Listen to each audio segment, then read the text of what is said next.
Welcome to the Real Estate Special. I'm your host, Dan Kiley, coming to you live from Houston, Texas. It's been a little while since we last hopped on a podcast. With me, as always, is Tom Stelzer from Orlando, Florida. Let's go, Eagles. How's it going? It's going well. Shout out Jason Kelsey. Hungry dogs run faster. Sad to see him go. Yeah. And we're in the middle of NFL free agency. So we got Saquon, we got CJ Gardner-Johnson, a couple other guys. So Howie Roseman's, it's Howie season. He's doing his thing. I'm excited for the podcast to come out tomorrow. We film these on Tuesday, so Wednesday, New Heights podcast. Out Friday. Well, we record on Tuesdays, but New Heights is going to be coming out on Wednesday, and Jason Kelsey is going to be talking about how he wishes he was unretiring to go block for Saquon. So, Gotcha. Yeah. Definitely an exciting time to be an Eagles fan anytime you get a star player like that, especially a guy that's played at Penn State and you've seen the talent that he is just from watching him on the Giants for so long. I'm excited to see what he'll bring to our offense and take some pressure off of Jalen. Yeah, and we haven't had a running back like this since, prime Shady McCoy, where, just an absolute playmaker, can kind of do it all. I would say Saquon is probably a better pass blocker than Shady, but, And that's something we definitely could have used. But without further ado, unfortunately for Dom, he was a Giants fan. So he was not very happy about all this news that we're discussing. And we had a lot of fun talking before and after our call with him about that. But I think you guys are really going to like this episode. Dom is a wealth of knowledge, and he was very good to talk to, learned a ton about his company, Burr.com, and talked about his own real estate investing goals. He's looking to buy a property here in the next 12 months. I think he's going to be able to do it. We look forward to following up on his journey in the future. And the real estate tip of the day is going to be just jump in. Whether it's a cold plunge or buying real estate, just jump in. Yeah, I think even if you're thinking about getting into real estate or you're not sure if you want to, like, the biggest thing, and that's one thing that Dom said on this episode, was, go to meetup events, educate yourself, really just dive into what strategies you really want to go after. And then, as you just said, jump in. Don't just tiptoe into the water. You just got to, jump into the deep end. And it's funny, but everybody in life always wants to help other people. I think naturally it's one thing that people want to do is they want to just naturally help other people. If you see somebody struggling with groceries, you're probably going to help them with their groceries, right? I was listening to Bigger Pockets today, and the exact same concept that Dom was talking about happened with this gentleman on Bigger Pockets. He was basically going to so many real estate meetups, and he hasn't bought a property yet. And he went to one, let's say, every day for like 3 weeks straight. It got to the point where everybody was like, why do you keep showing up without having any, real estate deals done yet? We're all going to help you until you start getting a real estate deal, just because you're showing up and everybody there wanted to help him. So it's a natural progression in life. If people want to help you, and if you put yourself out there, people are going to help you. Yeah, I think it's what goes around comes around. So you're helping people achieve their goals. At some point later down the line, the favor is going to be returned and you're going to achieve your goals. So without further ado, I hope you guys enjoyed the episode, and make sure to follow us on our YouTube channel at The Real Estate Special, Instagram, Twitter, Instagram, Twitter, TikTok at The Real Estate Special. And let's dive into it.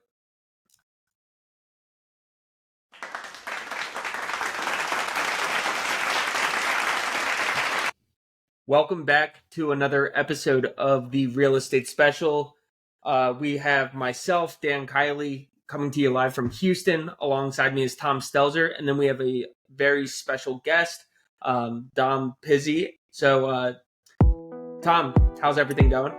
Yeah, everything's going well. We have Dom Pizzi joining us. Do we say that correctly, Dom? Is that how you pronounce your last name? Yeah, it's kind of like you can go at it one of two ways. You can say Pizzi, like easy peasy, or Pizzi. So either way is fine. It doesn't really matter which way. Yeah, I wasn't sure, so I just went for it, and yeah, but so you had a 50% chance.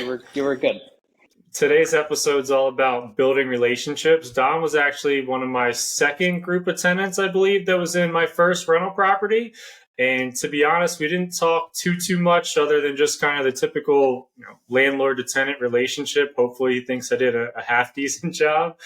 But I was actually curious about what Dom actually did at Burr.com. I've seen everything that he's been posting just from us becoming LinkedIn friends, and I really grew an interest to learn a little bit more about a non-traditional financing type opportunity, and reached out to Dom. I was actually in between jobs at the moment and wanted to learn and see if there was an opportunity. Dom kindly set me up with his boss, let me get an interview and learn a ton more about his industry. And we just thought that he ties in really well to what we try to talk about in a real estate perspective here. So thanks for spending some time with us today, Dom. No, I appreciate you guys having me on too. This is going to be good. Yeah. So Dom, if you want to start just kind of giving us your story of your background on how you got to Burr.com and going from college, and really kind of just walking us through what kind of drew your interest to real estate. Yeah. So, I mean, just kind of as like a basis of everything, right? I went to Misericordia University, very small Roll school in Cougs, Pennsylvania. baby. Roll Cougs. Small school in Pennsylvania, more known for its health sciences programs, so physical therapy, occupational therapy, speech language pathology, all of that good stuff, right? Went there with the sole intention of being a physical therapist. And also playing soccer there, right? So those were the two most important things for me coming out of high school. In the third or fourth year, I kind of started getting a little bit doubtful that the PT path was really the direction that I wanted to go in, right? I was playing soccer full time. COVID had just hit at the back end of my junior soccer season. So, you had a lot of time to kind of just think things through really and just take a deep breath and figure things out for what you really wanted to do. And I graduated with my undergraduate degree in 3.5 years, was on track to be a physical therapist, went to 2 days worth of graduate school classes and realized that I absolutely hated it. Did not want to go forward with it, did not want to spend an additional 3 years of time and money to do something that I didn't like to do. So I retracted back from that program itself, and I instead just applied to go into the MBA program. Thankfully, I had a great advisor that was able to kind of guide me into the direction of, getting set up with the right classes, making sure that I was still going to graduate within that year's worth of time, and ultimately was able to graduate with that MBA after another year at MIS. So after, graduation, it was the midst of COVID, right? It was around that 2021, 2022 area.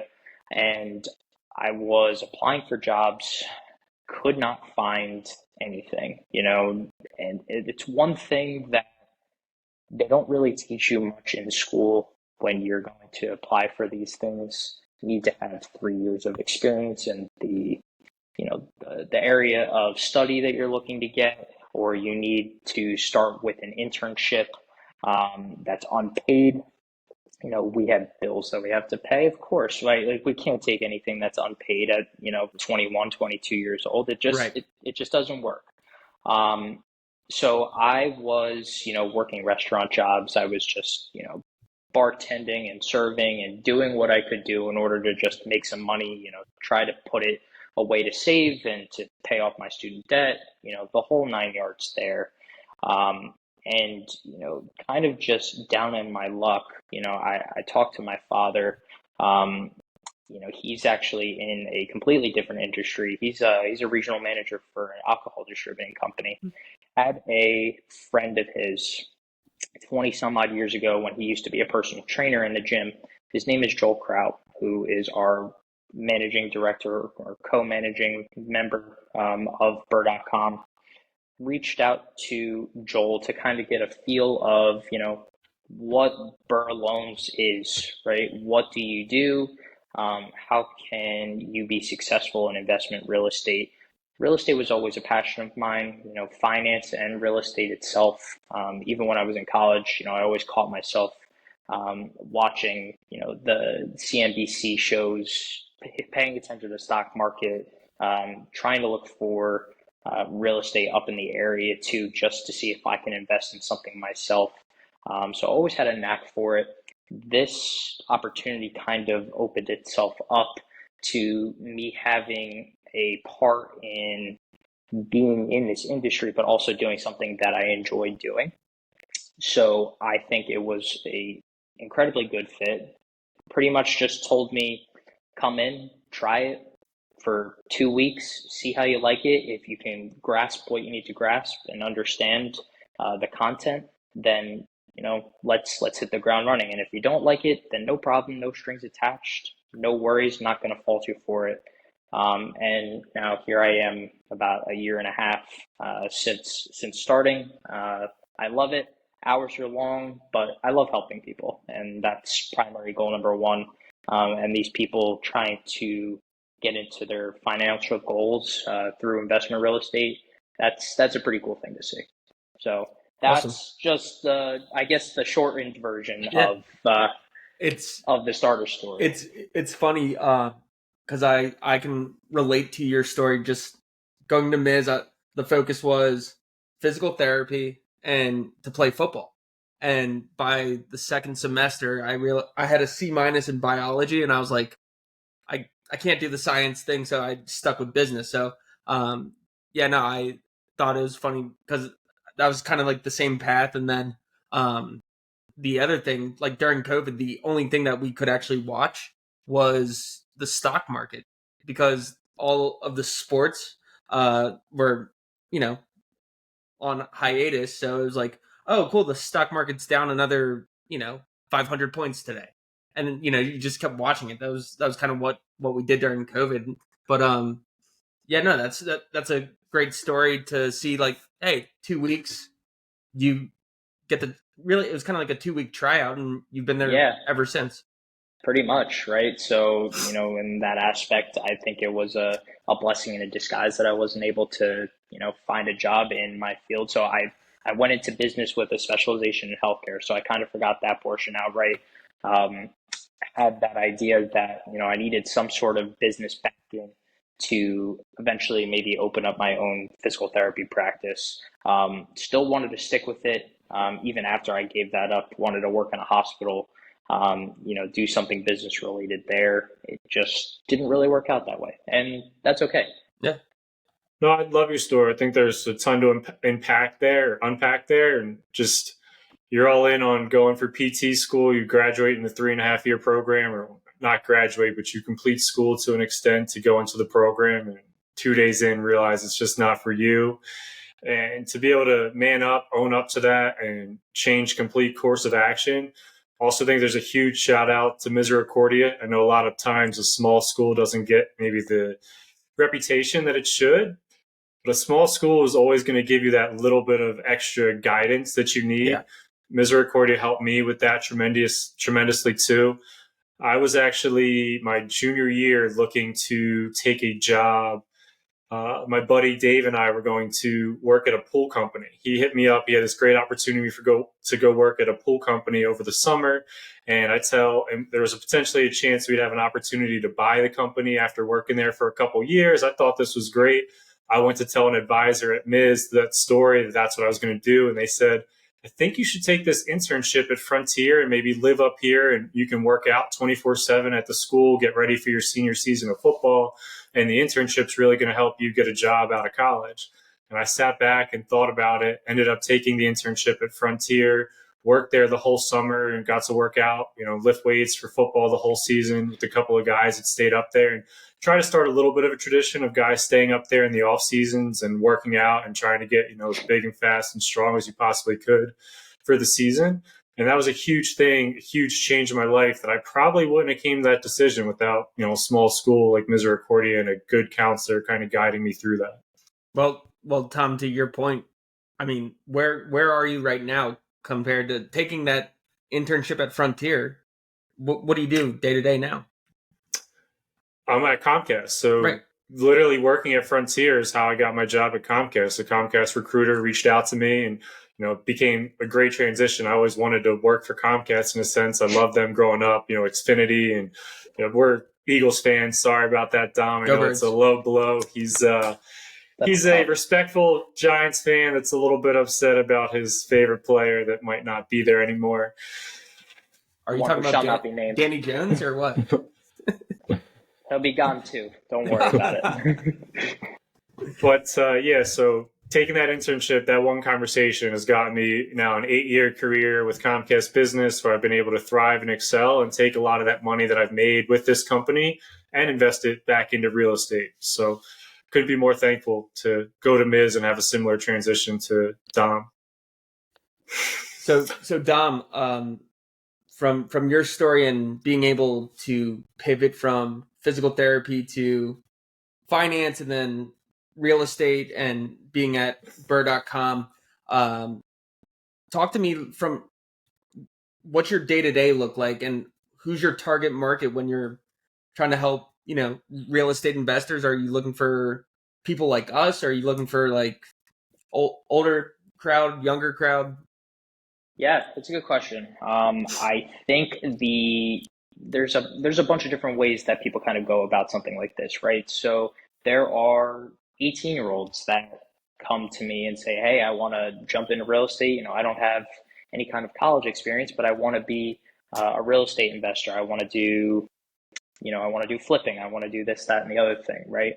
Tomorrow I have a couple of meetings with some guys at Western Michigan who just started a real estate club, and they want to talk to a lender and get perspective on, trying to start projects up in their direction. So there's that side of it. And then there's also people that have worked their entire lives, had a W-2 job their entire career, are 65 or about ready to retire, and they just want to kind of jump into things too. So there is a huge gap between people that want to get into real estate. There's no really target market, right? Right. It's just a matter of who really wants to jump into it, and you could. This isn't something that you can kind of just dip your toes in the water. You really just got to like jump in and really kind of immerse yourself into the industry, into the experience.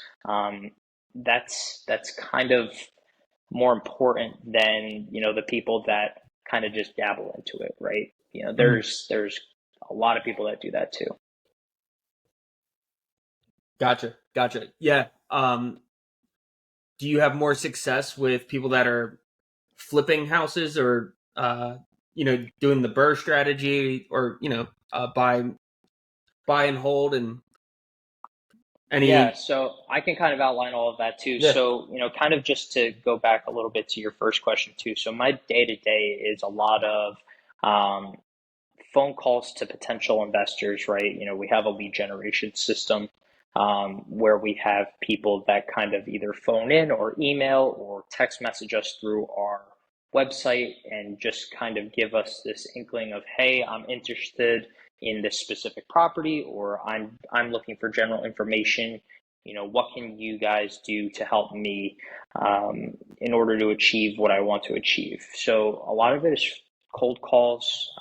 There's other business ideas that kind of need to come into play as well, setting up files, kind of working through a loan process as standard, whether that be a purchase or a refinance or a fix and flip, whatever the case may be.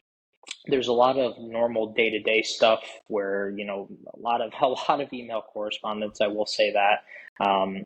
So that's that side of things. These days are kind of long. They never really stop, right? Right. They have agents calling at 10:45 to see how their deal is looking to close at 8 a.m. the following morning. You also have people that are just waking up at 5 o'clock, and they figure that they'll rifle off an email to you at 6 to just try and see where they're at in their refinance. There's a lot of different people on different time schedules, which also kind of makes it a little bit more difficult too when you're a direct lender, right? Good and bad. We're 3 hours ahead of people that are trying to invest in California or even live in California. So a little bit different in that perspective. Now, as far as what we do, kind of what the product share is that we have this idea of the burst strategy, right? So, I don't know if your viewers are familiar of exactly what that strategy is like, but it's pretty much outlined in every single which way on, those bigger platforms like Bigger Pockets, Mm-hmm. any real estate investing website that kind of just wants to make it their own thing. Um, BRRRR is pretty much just a real estate acronym that stands for buy, renovate, rent, refinance, and repeat. So we help people that want to get into investment real estate by doing either a fix and flip style property that needs renovation, and they either want to flip it or they want to refinance it into a long-term rental property. Or we can help them on the flip side with something that is already rent ready, doesn't need any kind of renovation, and they kind of just want to gain a cash flowing asset immediately without the intention of going through a traditional financing source like a bank. And so, what are one of the main differences between going through a traditional bank or going through someone such as Burr.com in the non-traditional finance sector? Yeah, so good question there too. At least from the perspective of kind of comparing one to the other, right? So a conventional lender is going to look at some factors that maybe a non-conventional lender or a private lender such as ourselves would look at. So on the conventional side, there's more things of importance, right? Debt to income ratio is probably one of the bigger things that standard conventional lenders look at. They're also going to request more documentation, right? W-2 income, tax returns, all of that good stuff. Their rates may be a little bit lower, but from my general, perspective, if you're not buying a primary home, going the conventional route isn't really the best case scenario for somebody that's trying to invest in real estate. On the flip side, right, on the private side of things, so the one thing that I would say that kind of puts us at an edge over a conventional financing source would be this idea that all of our loans don't show up on a credit report, right? So none of the properties that you own are going to weigh down your DTI, which would negatively impact your credit score, would also negatively impact how much debt you have in your name itself, right? So our loans don't show up on your credit report. So none of those three factors, either that DTI, those W-2, those tax returns, none of that is going to be important to us whatsoever, because that doesn't really come into the qualification piece of getting into, something called a DSCR loan. And I can kind of, explain that one more at length in a little bit too. So we also have this idea that you can vest a property in a limited liability company or something that isn't in your personal name too. So it gives a prospective borrower, prospective client, or potential landlord a little bit more of a protection, I guess, from a tenant, but also a little bit of a tax break too, right? So if there is that, if you're investing in your personal name, you might get taxed a little bit differently than, let's say, a property that you own that's in an LLC too. So those are kind of just the main differences between the two. And I know you guys are going the traditional financing route right now, and it's not working out for you. But Yeah, I'd say the biggest difference, and I mean, not the biggest difference, but a main key point, in real estate investing, everything's about timing and how quick can you get the deal done. And that's what makes the BRRRR strategy so successful, right? You buy the house, you quickly renovate it, and you quickly rent it out, and you quickly refinance it, and you quickly repeat, and you can buy more properties within a year time frame by doing that and kind of recycling that same capital over and over again. Where Dan and I have been going through and seeing some issues with traditional bank financing. We've been trying to do a refinance for, is 2 years? A year? At least like almost a year and a half now, I think. Yeah. And so that if you take that in like a smaller scale and look at if we would have just been able to do a refinance a year and a half ago, we probably would have 2 or 3 or 4 more houses by now by being able to continuously repeat that process. But unfortunately, there was a misunderstanding with the bank, and then they told us that we had to wait a year to do a refinance, and then we waited the year, and then the bank said, oh, you know what? We're not sure if we can, approve you for said refinance. And we were kind of confused, but the banks, that specific bank didn't necessarily do refinancing the way that they've done for us in the past. Some things changed due to COVID, the restrictions changed, they needed a ton of documentation. And then we went to a new bank that said that they could do the same refinance. And it's not like Dan and I have anything to hide. Our company's in good standing. We have good numbers. But a lot of banks right now are being extremely safe and cautious, just the way the market is. And they're taking that out kind of on investors and saying, you know what? We don't really want to do refinances the way that we used to do them. We don't trust you per se with all this money from doing a refinance. And they're making it extremely difficult. We keep having to provide more and more and more documentation and then get questions about this and questions about this. And everything seems to be delayed weeks. The process going the traditional route. Trust it? Trust the process? No. No, the answer is no. Don't trust the process. It's just, and Dom, to your point, from all of the paperwork that you need to even have a chance of getting approved, not saying that you're going to get approved or not, from the tax returns and like filling out income statements and what's the company look like, and coming or letting them know your plan of the of what you're going to do with the money from the refinance. It's brutal, to say the least.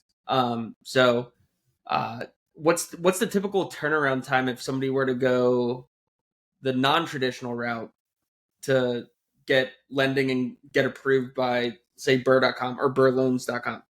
Yeah, so there are a bunch of companies out there kind of like us. So I'll kind of preface it there that there are some true hard money lenders out there that, you find a property and they can give you terms and close with no strings attached within a 48-hour period, right? That certainly exists. I've seen it happen.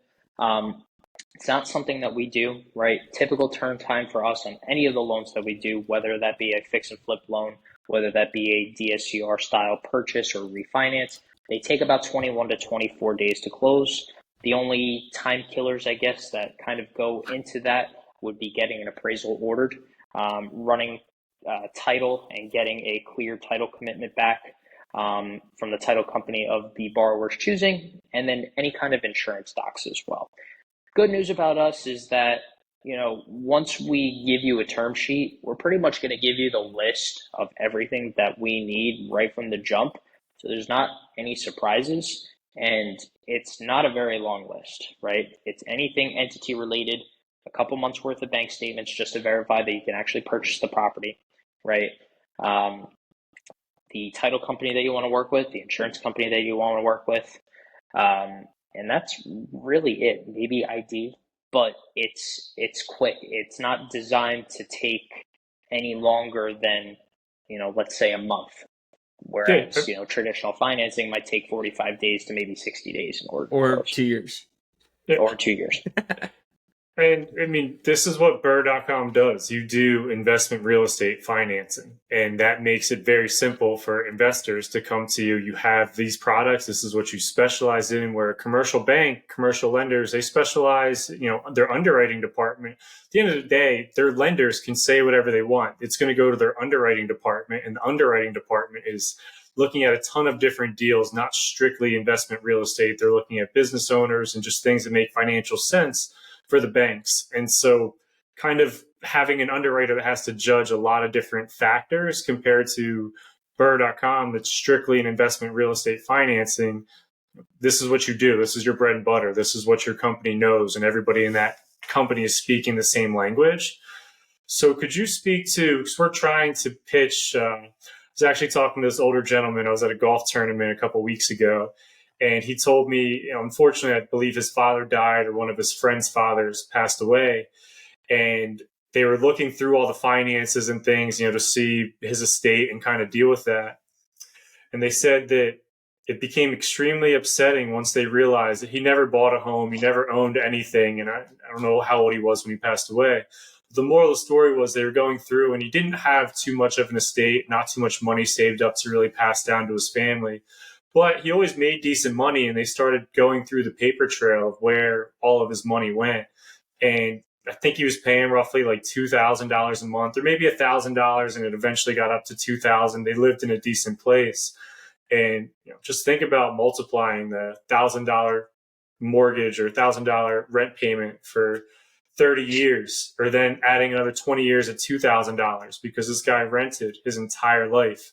And the amount of money that they were like, if he would have just purchased one home and lived there, the generational wealth that house could have, given to that family. But instead, he rented the entire time, and they're going through an estate that doesn't have that much to offer. And so where I'm going with this is, can you let us know what type of, I don't think you really have an FHA type product for first-time home buyers, but from an investment perspective, if somebody maybe is renting but still wants to get into investing, like what type of product would be their best option that Burr.com can offer? And your website is phenomenal, by the way. I'm on here right now, and you can look at all the loan options that you offer, and it's done really nice.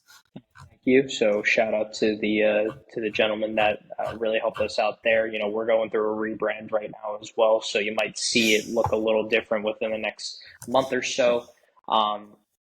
Just from the perspective of just trying to jump into investment real estate, right? So my parents, ever since I was, let's say 15 or 16, have tried to instill in me that owning an asset is much better than just giving your money to somebody else and paying their bills, right?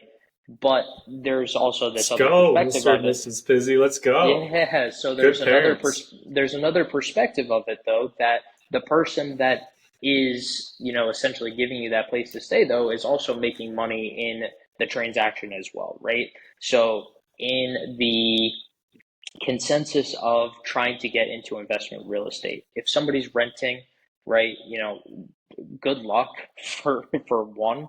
I know that rent prices are through the roof currently, depending on which area of the country you're living in, and it is insane. I mean, I live on the Jersey Shore. I kid you not, there are 2-bedroom apartments going for about $4,500 to $5,000. That's not feasible for most people that live in this country right now, right?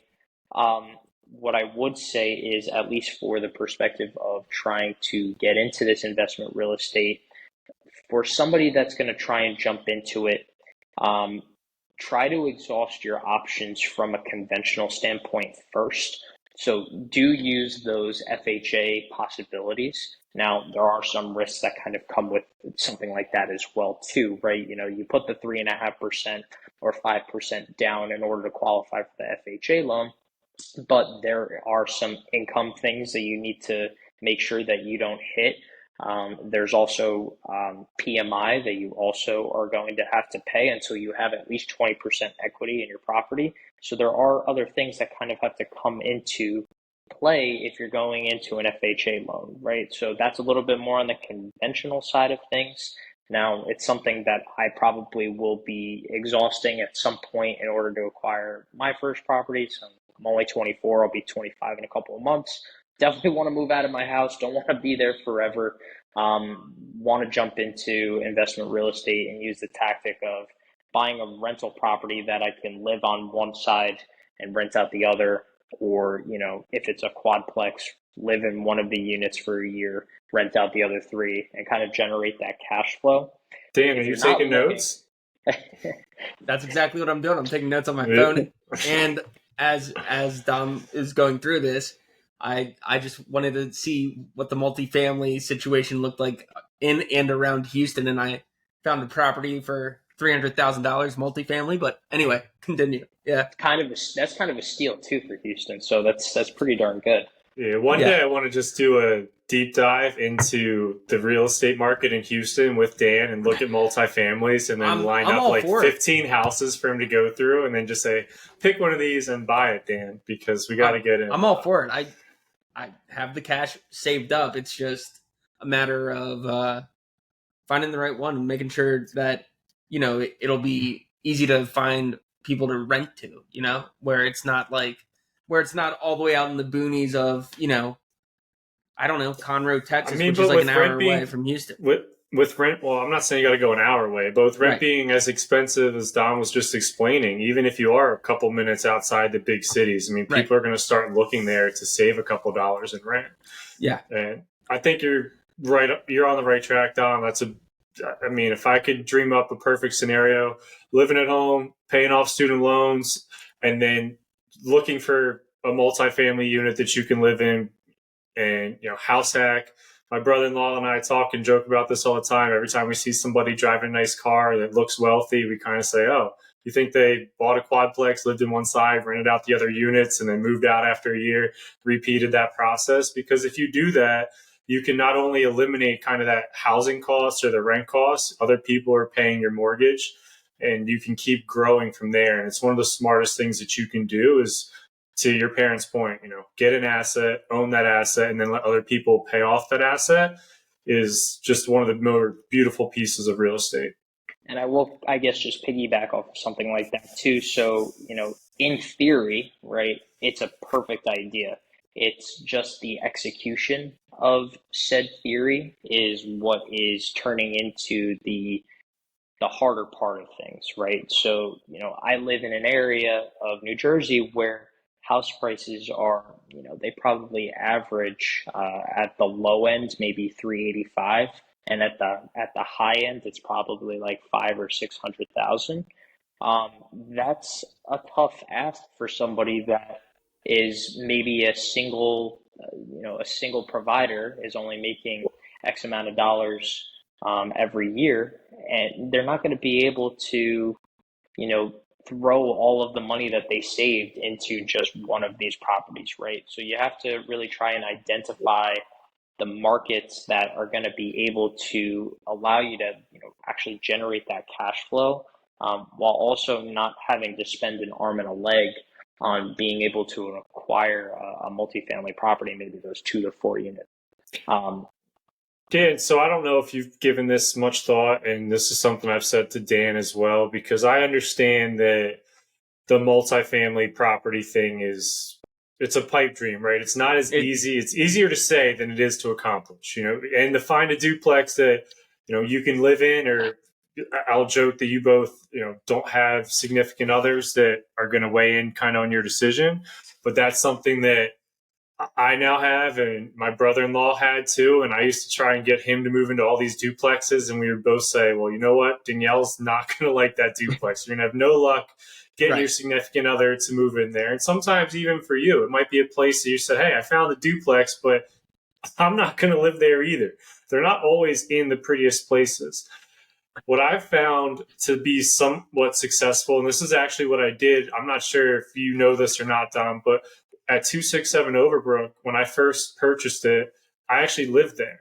And I rented out the bedrooms to three of my two college football players, and then Joy Mack was the fourth person that lived there. So I then had three people paying my rent. We were all living under the same roof. It's treated as like a duplex or, quadplex in the sense that I was renting out by room. Obviously wasn't making as much money if it was, a quadplex or something like that, but was able to cover my mortgage for a decent amount of time and save up for another year, and then purchase a house with Sarah that we were able to move out to, and then make that kind of a full-time rental. So is that something that is doable in the area that you live in, to try and purchase maybe like a 2 bedroom or a 3 bedroom where you can rent out some bedrooms to some friends of yours or something along those lines? Yeah, so I think the tactic that you're talking about is called an SRO, so single room occupancy, right? They're probably a little bit more prevalent towards, those college towns. So near me, closest ones would be, Monmouth University, maybe Rowan, where my brother goes, Ryder, those kinds of areas. Those areas have actually started to blow up at least in, the perspective of you can't really afford to purchase a property there unless you have, $1 million in liquid money. And I'll give you a very easy example of, why I say this. My brother goes to Rowan, right? And my parents kind of joke about the comparison that's made between what I was paying in rent when I was living in one of your properties compared to what he's paying.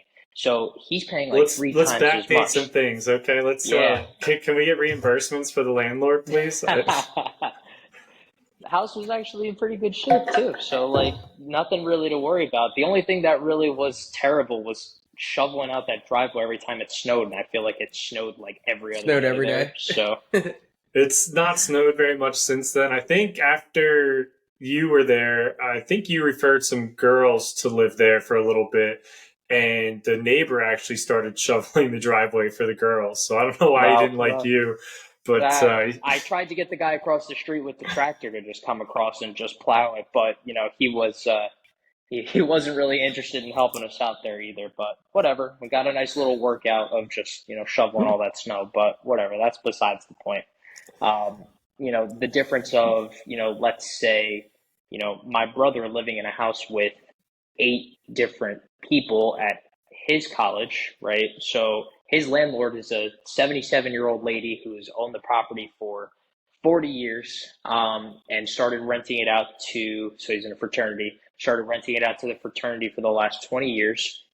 And she makes a killing off of these kids on a monthly basis, right? She knows what her costs are going to be because of course the fraternity kids are going to trash the house, right? Probably puts a good amount of money aside to just make the repairs every year, or fix the floors, change the holes that are definitely in the walls, whatever the Yeah. case keeps may the be. security deposits. Right. So they're paying like, I don't know, $700 or $800 per month, every single one of them, and there's 7 or 8 guys that live in that house. So multiply that over a 12-month span, and she's making close to 80 grand, maybe 85 grand just in rent alone on the property that she doesn't have a mortgage on, right? Whereas Ridiculous. right. And I'll give the example of when I lived with you, Tom, I had 3 other roommates. I think we were only paying like 350 or 375 at that time, and I think it was in like 2020. So, Yeah. single, technically, what is a single family house for both perspectives? One's in northeastern Pennsylvania, the other one's in Glassboro. $5,600 a month in rent in Glassboro, and what, $1,500 a month in rent Maybe that, right? Yeah. right Yeah. in NEPA. Like there is a huge difference between that. So just from the perspective of, again, the idea, and the idea is a little bit different than the execution. I absolutely agree with where you're coming from. If it were up to me, I would probably purchase 3 or 4 properties up by Miz and just call it a day at that point. There are numerous investors that are actually investing in the Kingston areas, Wilkes-Barre, 44, a lot of those, like suburb areas to Dallas, and they're making a huge return on investment. Their Yes. The ratios are Scranton. like double. Yeah, the Scranton Wilkes-Barre market's great.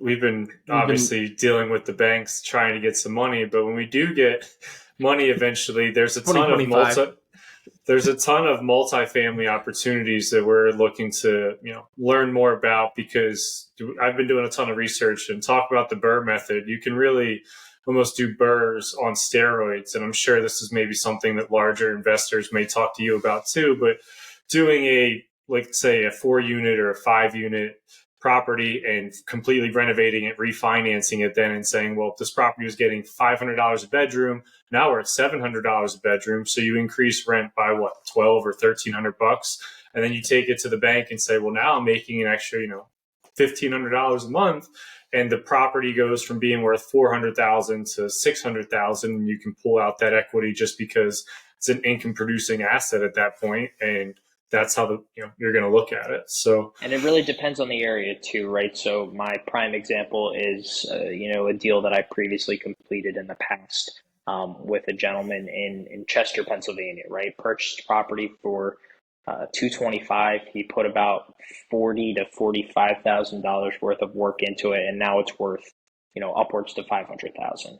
He'll get Wow. four he'll get four tenants in there that are paying market rents for the area. Hopefully, that is roughly around the $1,400 or $1,500 per unit space. So it's a quadplex too. So making roughly about $6,000 a month, whereas maybe his costs on a 30-year term might only be, $35 to $4,000 a month with an all-in payment, and he's cash flowing that additional. What good math is that? Like $2,000, I guess, give or take. Yeah. So, that 24 grand a year. if executed correctly, the BRRRR strategy is beneficial because you're adding value into it. But also, when you go to do that refinance down the road, when the property's stabilized, you have a tenant in place, and you could pull that equity out of it, chances are you added enough equity, if the numbers were done right, to be able to pull a sizable portion out of the property and ultimately be able to just repeat the process again and do, the same thing, just with, you know, uh, up the ante, right? You did a single family, maybe do a duplex, or, really jump into a quadplex. I know that there's some people that, are doing fix and flips on 6 to 8 units out in Pennsylvania too. It happens. You just got to make sure that everything is done correctly in that aspect. So is that something BRRRR.com would offer? Would you do, like, say, if we brought to you a quadplex that we wanted to buy for $200,000, and let's say rents are $1,000 a month right now? Where are you finding a quadplex for 200 grand? Scrape. I can show you a couple. Yeah, true. We got some in Western New Jersey too. I'll plug Burlington County a little bit. They got good properties down there. So if you buy that, $200,000, $4,000 a month, which it's probably too high. Let's say it's $2,000 or $500, and you fix up the bedrooms, and now you're getting $1,000 a month. How would that process work? Is that something that we could then take to BRRRR.com and say, hey, we've done these repairs, we bought it for $200,000, but now instead of getting $2,000 a month, we're getting $4,000 a month. Then take it back to you, and would you fund that whole entire deal, like the process of refinancing that? Like, how would that work? Yeah, so I'll even jump to the front end of it too, right? So let's say you guys find a deal. Purchase price is, let's call it 200 grand, right? You want to put X amount of dollars in renovations, and then you have a real serious idea that the ARV, or after repair value, on the property is, upwards of, let's say, 450, right? After those renovations are done. Essentially, what we'll do is run some numbers on the fixed to rent or fixed to flip loan, or BRRRR strategy style loan. I kind of say them synonymously with one another. We'll run some numbers on that.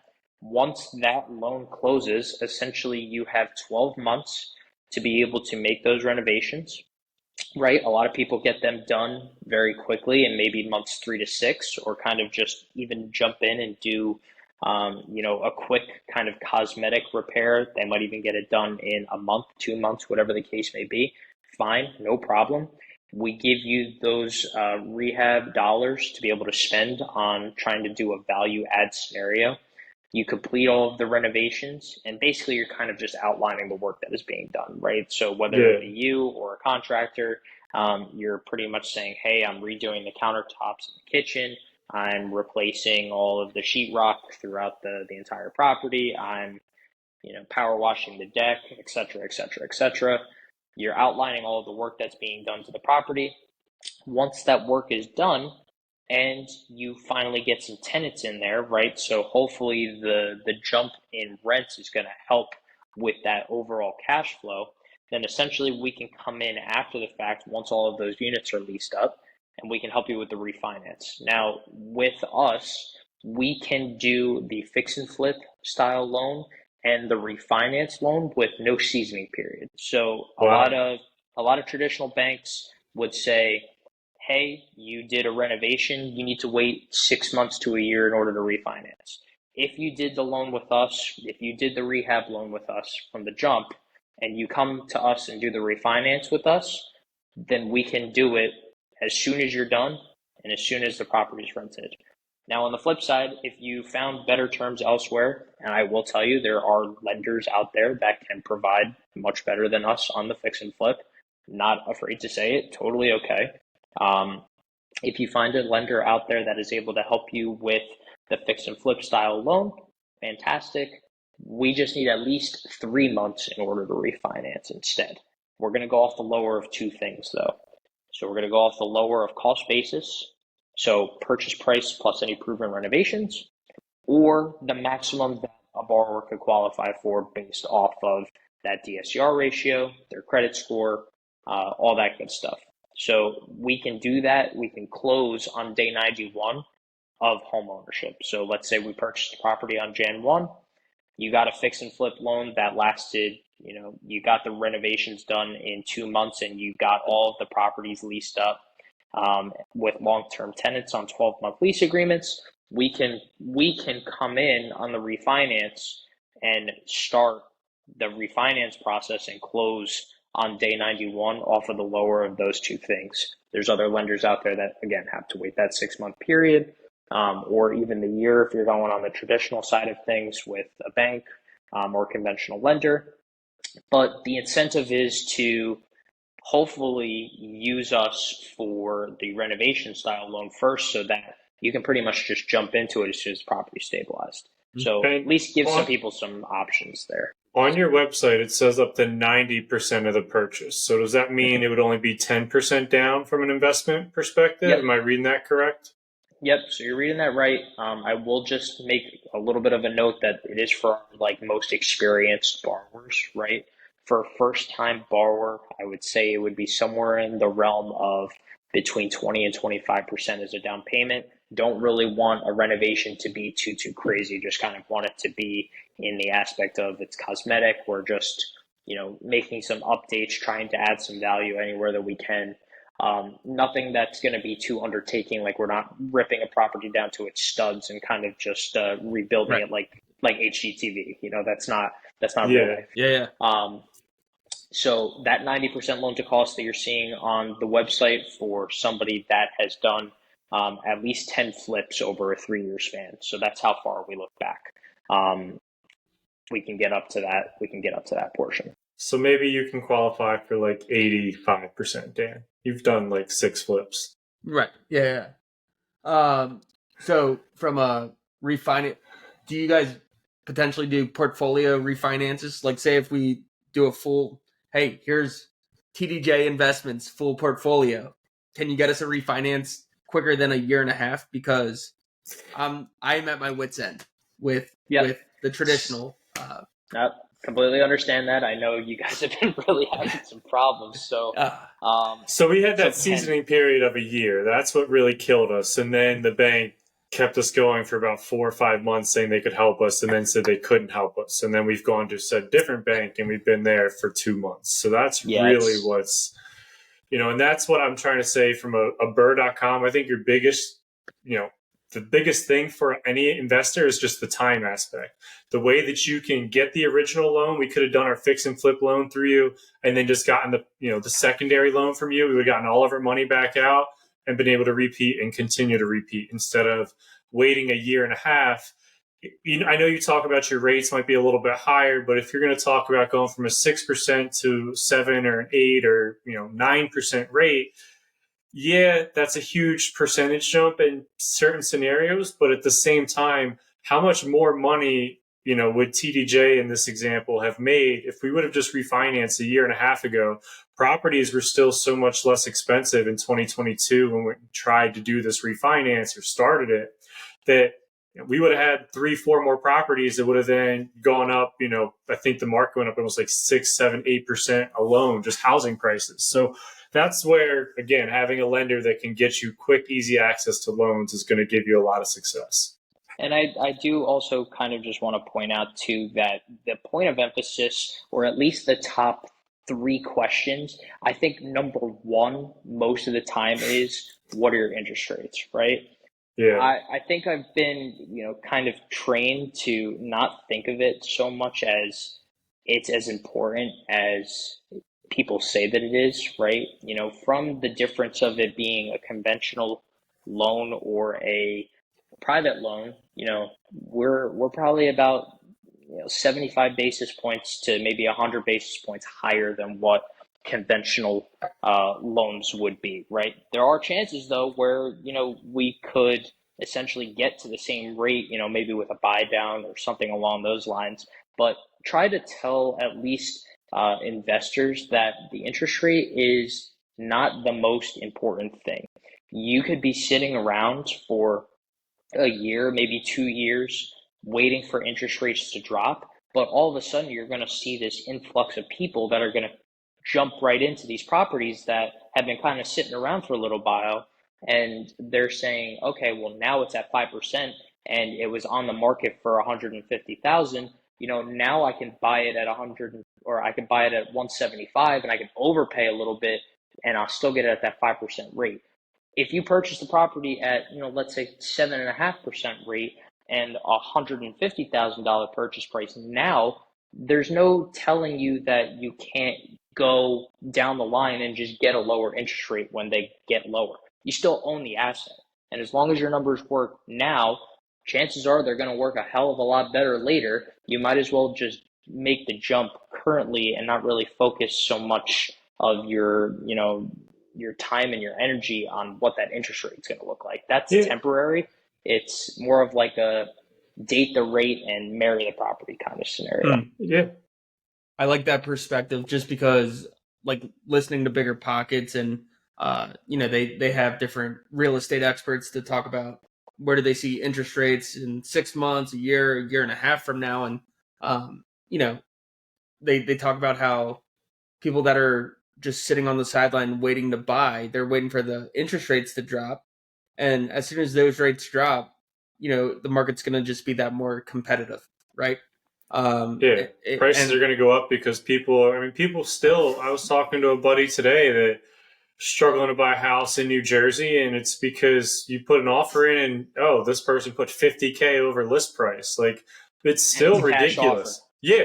No, this was a half cash offer and $50K over list and still couldn't get it. Like that brings me like that takes me back to the height of COVID when I had, my parents' neighbors' houses being listed like on a Wednesday, Thursday morning, sold $75,000 over asking price. And then they waive the inspection, they waive all the this, that, the other thing. And it's like, people, like, as soon as interest rates drop, the market's just going to be that more competitive. So, and back to Dom's point. Go ahead, sorry, Dom. I didn't mean to cut you off. No, you're good. You're seeing that the supply right now is low and the demand is a little bit higher than the supply, right? So when those interest rates drop, that supply is still going to remain here, and that demand is going to go up, and we're going to have a harder time trying to bridge the gap between both of those things. Whereas right now, you might be able to find a couple of properties. Yeah, the interest rate's going to stink. I know, I get it. But, from the perspective of being able to acquire the properties and then ultimately you could refinance them into a lower rate whenever that happens, then perfect. Yeah, and to Dom's point, if we would have, and I just can't stop thinking about this example that TDJ was in, but at the time, 2 years ago, rates were, let's say, 5%. I think that was pretty accurate. And so if you're 100% higher, does that put you at a 6% interest rate at that time, potentially? Yeah, give or take. So 2 years ago, we would have gone through this process, been at like a 6.5% interest rate, where people at that time would have been like, oh my God, 6.5% interest rate. Well, then fast forward, we love the house, everything else is working great. 2 years go by, and now interest rates are at 8.5%. So our 6.5% interest rate actually looks great for the time being, and we're going to continue to hold that through. And so I'm not saying rates are going to go up to 10%, but there's a chance that they could. And rates were 20% at one time. I'm not saying they're going to go back to that, but when our grandparents were around, they were at that mark. And just to kind of add into that too, there's a lot of people out there that are living in a house that they don't really want to live in because their interest rate is so small, right? My parents are the prime example, refinanced into a 2.5% interest rate on our small little ranch. They're never going to move. That's never going to happen until they pass down the house when they ultimately pass on. That's that's a lot of the country right now too. Yeah. And even to your point, if the interest rates do drop, maybe someone such as your parents would say, okay, well, if we can get another 2.5% interest rate elsewhere, maybe we will finally sell that house. And maybe they're not a great example. Maybe somebody that's There's at like that 4% rate, they might right. be Yeah. saying, I'm not going to sell until rates come back down to 4%, even though I don't like my home. But if their rates go down, then they might sell their home. It's going to add to the market, for an example, but the prices are still going to be going through the moon because they're going to want top dollar now that rates are down, and they're going to be paying top dollar wherever they're moving to. Yeah, And people will still buy it though. That's the And crazy they'll part. still be putting 50K over right. freaking list. I don't think we'll see rates go back down to 2.5% or 4% to be quite honest with you. But that's besides the point. So Dom, the question I have, so what's with real estate and being a lender and everything among that nature, what's your personal goal in the next 5 years, next 10 years from like a pure real estate perspective?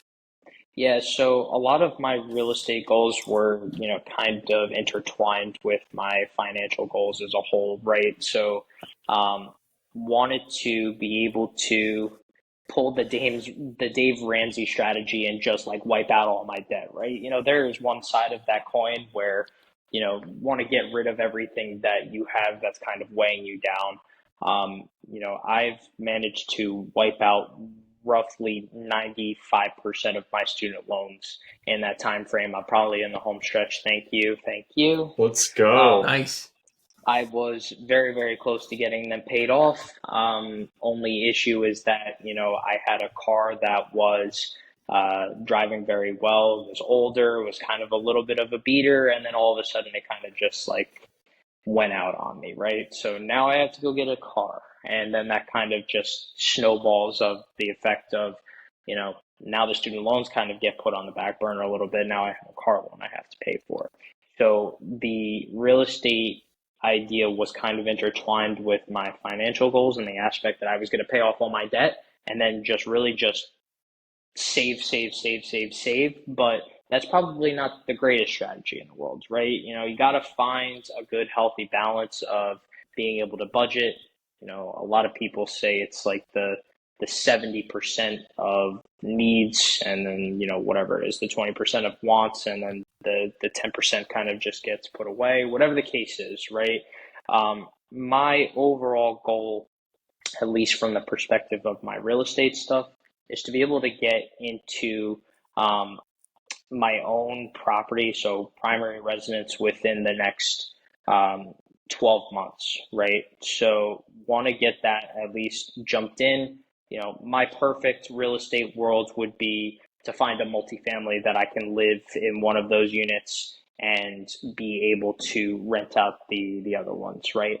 The problem is that the area of which I live, that's a little bit more difficult because I don't have the money to be able to spend. And then it's kind of a give and a take because the properties that are available in order to do that are probably about an hour's worth out of the way of where I work. So then you're adding in that additional cost of drive every day in order to have that.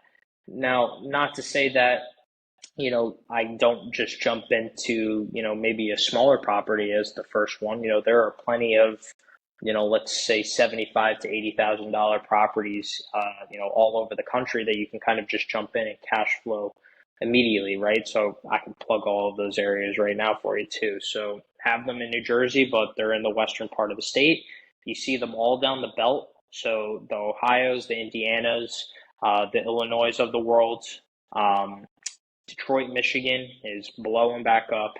A lot of properties there, people are purchasing for super cheap, 35, 40,000. They're putting a little bit of money into them and then they're getting them up to, let's say, 85 or 90,000, and then they're cash flowing at a pretty good rate in, a specific area like that. And then there's other areas too. I've always been infatuated with Charlotte, the triangle.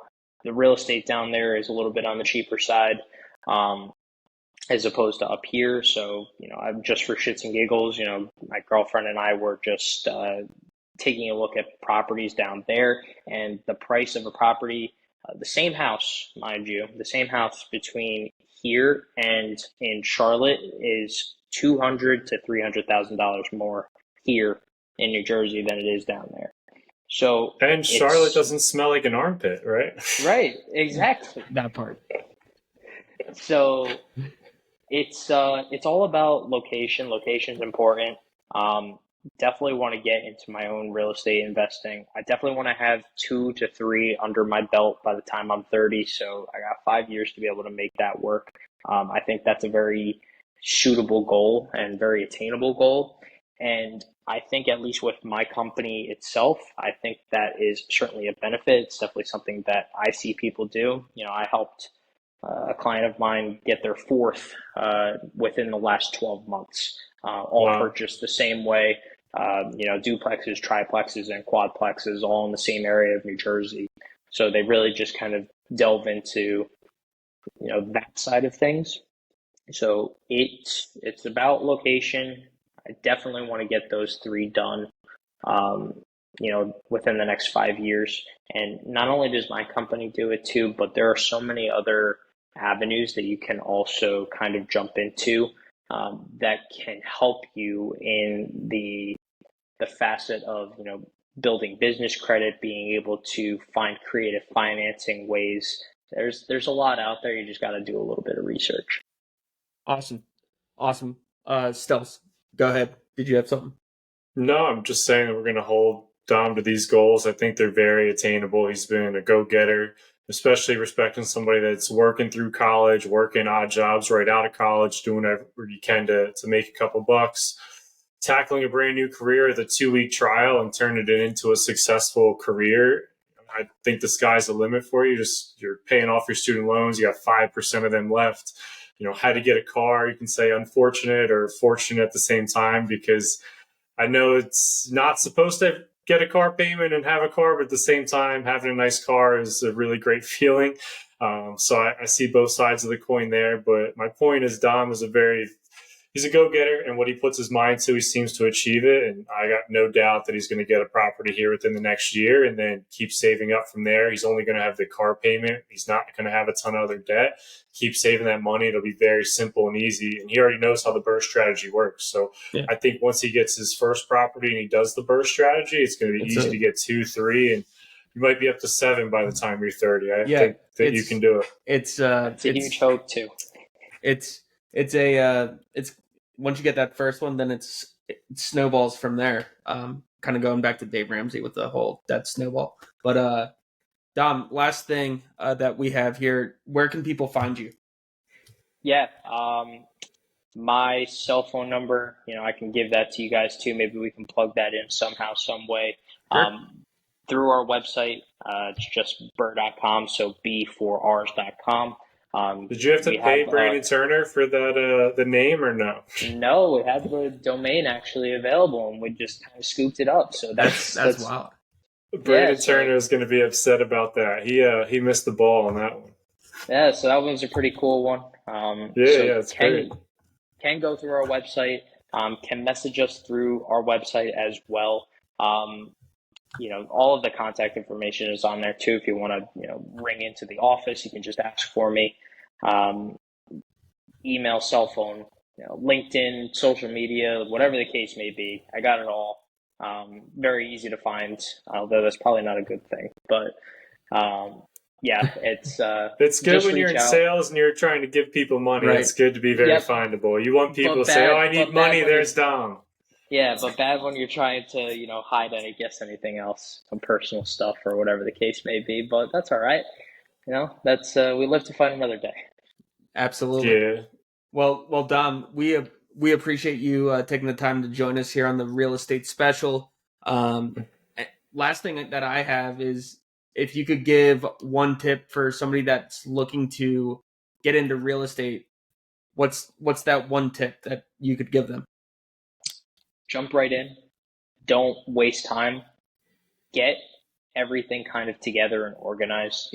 Even the investors that I work with now are sometimes all over the place. Get all your important papers in one spot, make calculated moves, and then also just try to surround yourself with like-minded people, other people that are trying to be on the same wavelength as you. There's a lot of meetups, whether those be RIAs or even on meetup.com. You can find something that's super local. Try to talk to people, see what their strategies are, what they're working with, where they're finding their deals, all of that stuff. But a lot of it is really just mental. And then once you clear that mental hurdle and you can really jump into it, then sky's the limit. It's just like getting in the cold tub. After a workout, you're a little bit scared. You dip your toe in. I don't know if I can do this. And you just put your whole body in. You're freezing cold, and you're like, "What the heck am I doing?" And you sit there for a couple minutes. You're like, "Wow, I feel amazing." You get out and realize it really wasn't that bad after all, and it felt pretty good. And there's a ton of benefits to getting in the cold tub. And I think that's very similar to real estate because it's almost as scary as jumping in a cold tub, but the benefits are surreal. And until you're really in it, it's difficult to see that the money I've put into real estate has grown so much more than any money I've ever put into the stock market. And I know over time the stock market's supposed to be better, great, but to hit financial freedom or to get more money faster, to create generational wealth, there's a reason that 90% of millionaires, 80% of millionaires are investing in real estate. And so it's scary, but to Dom's point, just jump in. So thank you very much for your tip, and thank you for your time. We appreciate having you. We think this was a great episode, and hopefully people can reach out to you and you get some business out of this too. Yeah, I appreciate it, guys. I'm looking forward to being back on the next one when we can talk a little bit more about all this. Sounds good. Can't wait to follow up and talk about your home purchase. Awesome. Once again, that was another episode of the Real Estate Special. Thanks again to our guest, Dom Pizzi, Misericordia alum, Roll Cougs. And Tom, what was your biggest takeaway? Shout out to Dom's parents. He said at the age of 15, they started teaching him about, financial literacy and how important it was to start owning assets. Shout out to Mr. and Mrs. Pizzi. That's awesome. Love good parenting and implementing great ideas like that to your children. There's nothing better. So shout out to his parents. Absolutely. So stay tuned. So this episode will drop on Friday. We're changing it up. Instead of dropping on Tuesdays, we're going to move to Friday. That way we can get clips out and get the edits done. And stay tuned to next week's episode. And make sure to follow us, like, comment, subscribe on YouTube, Spotify, Apple Podcasts, anywhere that you listen to your podcast, on Instagram at The Real Estate Special. Twitter is at The RE Special. And until next time, that's Tom Stelzer. I'm Dan Kiley signing off.